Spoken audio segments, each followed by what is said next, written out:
Balki sizga bir farzandingiz chetda ishlab turib pul jo'natgandir, yoki bir uydagi mol-hol sotgandirsiz, balki o'zingiz topgan mablag'ingizdir, baribir mablag'mi? Shuning uchun jon azizlarim, borganimizdan so'ng ibodatlarimizni, umra ibodatlaridan, umra badal ibodatdan hech ham cho'chimang. Namoz masalalari, bular hammasini eli boshini bo'ynida.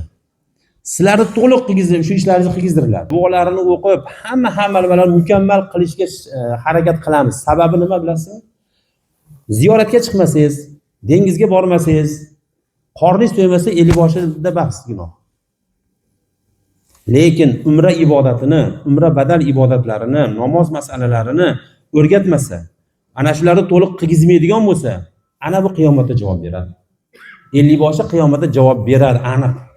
48 ta odamni umrasini qilgizamadi, mana bo'ynimizga, gardanimizga olganmiz bularni.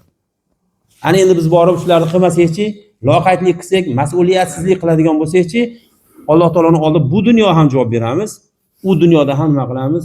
Javob berar ekanmiz. Shuning uchun sizlardan ham bir iltimosim borki, ana shu yerga borganda 50 boshini mahkam tuting.